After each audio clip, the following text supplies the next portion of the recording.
आपला प्रॉब्लेम काय होतो माहितीये? आपण Instagramवरच्या रील, YouTubeवरचे हॉल, Pinterestवरचे इन्स्पिरेशन घेऊन कपडे तर खरेदी करतो. मस्त ऑनलाईन, ऑफलाईन खूप ढीगभर कपडे खरेदी करून ठेवलेले आहेत. पण त्यातले थोडकेच आपल्याला घालता येतात. बरं, त्या कपड्यांमध्ये काही असा इश्यू नसतो. म्हणजे फॅब्रिक चांगलं असतं, बसतातही नीट. पण ते घातल्यानंतर आपल्याला काही बरोबर वाटत नाही, दिसत नाहीत डोळ्यांना चांगले. म्हणून तो असा ढीग कपाटात वाढत जातो आणि नंतर अचानक बाहेर कुठे तर जायचं असतं आणि आपण बोलतो की माझ्याकडे घालायला कपडे नाहीयेत जास्त. तेव्हा मग सगळे म्हणतात, की "अगं एवढे कपडे तरी आहेत." पण त्यांना कोण सांगणार, की ते कपडे आहेत, पण ते मनासारखे नाहीयेत. बरं त्यामध्ये नेमका प्रॉब्लेम काय आहे तेही आपल्याला पॉइंट आउट करता येत नाही.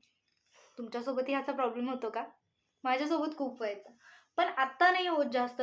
कारण कपडे खरेदी करताना अशा थोड्या-थोड्या गोष्टी असतात ज्या आपल्याला लक्षात ठेवाव्या लागतात.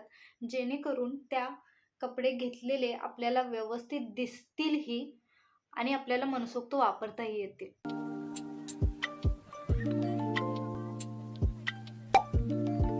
सो हॅलो आणि माझं नाव आहे प्रेक्षा. आज मी काय सांगणार आहे हे तुम्हाला आतापर्यंत कळलंच असेल. हा व्हिडिओ जर तुम्ही शेवटपर्यंत बघितला तर आय कॅन गॅरंटी यू की हा जो तुमचा कपड्यांचा न वापरताना ढीग वाढत चाललाय ना, तो तिथेच थांबेल. इथून पुढे तुम्ही जेही कपडे घ्याल ते तुम्हाला परफेक्ट दिसतील आणि बसतील. जास्त इंट्रो नाही वाढवणार. Let's start. सगळ्यात पहिला, सगळ्यात महत्त्वाची गोष्ट, क्रॉच एरिया. जेव्हाही तुम्ही बॉटम वेअर घेत असता, मग ती जीन्स असो, पॅन्ट्स असो, ट्राउझर्स असो किंवा जिम वेअर असो, क्रॉच एरियाचं फिटिंगकडे लक्ष द्या. ज्यावेळी क्रॉच एरियामध्ये खूप जास्त कापड किंवा फॅब्रिक जमा होतं, तर ते दिसायला खूप विचित्र दिसतं, इल फिटेड दिसतं, क्लासी नाही वाटत. आणि ओव्हरऑल इवन दो तुम्हाला ती जीन्स एक वेळ कमरेत ठीक बसत असेल, पण जर ती क्रॉच एरियामध्ये फिटिंग व्यवस्थित बसत नसेल आणि जमा होत असेल किंवा असा व्ही शेप तयार होतो काहीतरी विचित्र, तसा जर तयार होत असेल तर ती जीन्स तुम्हाला चांगली दिसत नाही. मी सरळ सांगेन की ज्यावेळी तुम्ही ट्राय करता ना बॉटम वेअर, त्यावेळी सावधान उभे राहा, सावधान स्थितीत उभे राहा आणि जर तिथे तो व्ही आकार बनत असेल तर ती बॉटम वेअर फेकून द्या. कारण ती काहीही केलं तर त्याला अल्टरही करता येणार नाही आणि ती खराबच दिसणार आहे. Next thing is heap fitting. आता तुम्ही कोणत्याही टाईपच्या जीन्स किंवा बॉटम वेअर घेत असाल, मग ते वाईड लेग असू दे, स्ट्रेट फिट असू दे, फिट अँड फ्लेअर असू दे, अजून कोणत्याही टाईपचं फिटिंग असू दे, मेक शुअर की हिपमध्ये ते बॉटम वेअर, ती जीन्स, ती पॅन्ट फिटेड आहे.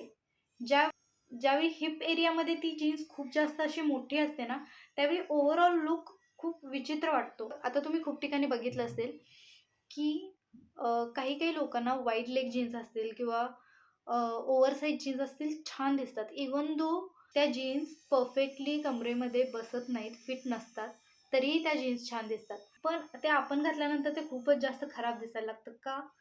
तर हिप फिटिंग. मी तर सजेस्ट करेन की तुम्ही कोणतीही जीन्स घेतला, मेक शुअर की त्या जीन्स हिप लेवलला पूर्ण फिटेड आहेत. ते जीन्स, ती पॅन्ट्स तुम्हाला खूप जास्त कॅज्युअल आणि खूप जास्त क्लासी आणि वेल पुट टुगेदर लुक देतं. आता नेक्स्ट जी गोष्ट आहे ती ॲक्च्युली फिटिंगबद्दल नाही आहे. It's about length of the bottom wear. तर ज्यावेळी तुम्ही पॅन्ट किंवा जीन्स घेत असाल, यू शुड मेक शुअर की त्या बॉटम वेअरची लेंथ अराउंड तुमच्या हाईट एवढीच आहे. खूप जास्त खाली जमिनीला लोळते असं नाही आहे. जर तुम्ही अशी जीन्स घेतला तर ती तुम्हाला फक्त फोटो काढण्यापुरतीच चांगली दिसेल.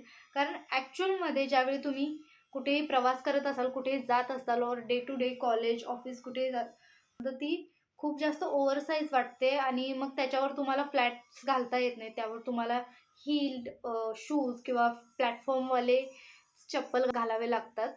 नाव we come to the part of material और fabric of the bottom wear. Mostly अशा फॅब्रिकचे बॉटम वेअर घ्या जे स्ट्रक्चर्ड, वेल स्ट्रक्चर्ड असतील. तर आता स्ट्रक्चर्ड म्हणजे काय? तुम्ही या टाईपच्या पॅन्ट्स खूप बघितल्या असतील, खूप जास्त ट्रेंडिंग आहेत. या मे बी जॉर्जेट किंवा अशा काहीतरी फॅब्रिकमध्ये असतात. कॉटीच्या खूप जास्त फेमस आहेत अशा ट्राउझर्स. या ट्राउझर्सचा प्रॉब्लेम असा आहे की ह्याला काही स्वतःचं स्ट्रक्चर नसतं. तुमचा जो शेप आहे त्या शेप ह्या पॅन्ट्स घेतात आणि हो, कम्फर्टेबल वाटतं ऐकायला, पण ॲक्च्युली ज्यावेळी तुम्ही या जीन्स वापरायला जाता त्यावेळी त्या थोड्याही फिटेड किंवा स्ट्रक्चर तुमच्या आउटफिटला देत नाहीत. आणि जर तुमचं फिजिक चांगलं असेल तर तर ठीक आहे, पण थोडे तुम्हाला ब्लोटिंग झालं किंवा काही प्रॉब्लेम झाला तर ते स्पष्टपणे या पॅन्टमध्ये दिसायला लागतं. स्पेसिफिकली ज्यावेळी तुम्ही क्रॉप टॉप घातलेलं असतं. मी फ्लेक्झिबलच बॉटम वेअर घ्यावं. खूप जास्त फ्लेक्झिबल आणि तुमचाच शेप घेतील असे bottom wear I will suggest की अवॉइड. कलर तर खूप कमी लोक असे असतात की कलरमध्ये एक्सपेरिमेंट करतात. पण मला असं वाटतं की व्हाईट कलरच्या जीन्स टोटली अवॉइड करा. जीन्सचं जे फॅब्रिक आहे, जे मटेरियल आहे ते खूप जास्त जाड असतं आणि एकतर तुम्हाला ते जास्त वापरता येत नाही. खूप जास्त मोजक्याच टॉपवर किंवा मोजक्याच शर्टवर तुम्ही ती वापरू शकता. त्यामुळे तेवढा त्याचा वापर होत नाही. जर तुम्हाला तुमचा वॉर्डरोब कॉम्पॅक्ट ठेवायचा असेल, मोजका ठेवायचा असेल, तर व्हाईट कलरचे बॉटम वेअर, व्हाईट कलरच्या जीन्स अवॉइड करा.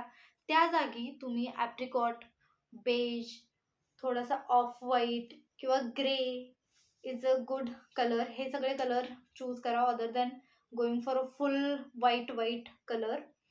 कारण ते खूप कमी वापरता येतात आणि थोड्या यूज नंतर नो मॅटर कोणत्या ब्रँडचं तुम्ही घेतलंय किंवा कोणत्या ठिकाणावरून तुम्ही ते खरेदी केलेलं आहे, ते दिसत नाहीत चांगले. अवॉइड व्हाईट कलर जीन्स और white colour bottom wear. Okay, now one bonus point. त्यावेळी तुम्ही रील, हॉल किंवा असा काही व्हिडिओ बघून कपडे घेत असता, त्यावेळी एक गोष्ट बघा की ती कपडे घालून दाखवणाऱ्या मुलीने हिल्स घातलेत का त्याच्यावर.